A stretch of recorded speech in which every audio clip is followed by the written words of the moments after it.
વલસાડના ધરમપુર પાસે ટેમ્પોમાં લઈ જવાતા 28 ગૌવંશને ગૌરક્ષકોએ મુક્ત કરાવ્યા. સુરેન્દ્રનગરથી કેરલા લઈ જવાતા હતા. સુરેન્દ્રનગરથી ગેરકાયદેસર રીતે 2 ટેમ્પોમાં ગૌવંશ ભરી ધરમપુર થઈ કેરલા તરફ જવાના હોવાની ગૌરક્ષકોને મળેલી બાતમીના આધારે ધરમપુર નાના પોઢા રોડ ઉપર વલસાડ જિલ્લા અને નવસારી જિલ્લાના ગૌરક્ષકો પેટ્રોલિંગ કરી રહ્યા હતા. જે દરમિયાન લાકડામાળ પ્રાથમિક શાળા પાસે 2 ટેમ્પોને ગૌરક્ષકોની ટીમે અટકાવી ચેક કરતા બંને ટેમ્પોમાં નાના મોટા મળી કુલ 28 ગૌવંશને ક્રૂરતાપૂર્વક ભર્યા હતા.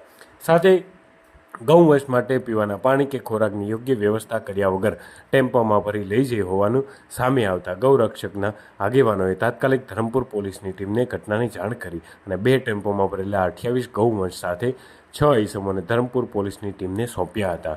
ધરમપુર પોલીસની ટીમે ફરિયાદ નોંધી અને 11.25 લાખનો મુદ્દામાલ કબજે લઈ આગળની કાર્યવાહી હાથ ધરી છે.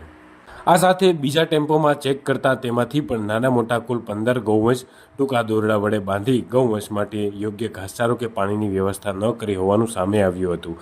ગૌવંશ ક્યાંથી અને ક્યાં લઈ જવાતો હોવાનું પૂછતા સુરેન્દ્રનગરથી 2 અલગ અલગ ટેમ્પોમાં કુલ 28 ગૌવંશ ભરીને કેરલા તરફ જઈ રહ્યા હોવાનું જણાવ્યું હતું. ગુજરાત રાજ્યમાંથી ગૌવંશ લઈ જવા બાબતે મારપીટ કે પશુઓ પર ટેગિંગ બાબતે પૂછતા કોઈ યોગ્ય જવાબ ન આપતા ગૌરક્ષકોની ટીમે ધરમપુર પોલીસની ટીમને ઘટનાની જાણ કરી અને 28 ગૌવંશ 2 ટેમ્પો મળી કુલ 11.25 લાખનો મુદ્દામાલ સાથે ગૌ તસ્કરીના કેસમાં સંડોવાયેલા 6 ઈસમોને ઝડપી અને ધરમપુર પોલીસને સોંપ્યા હતા.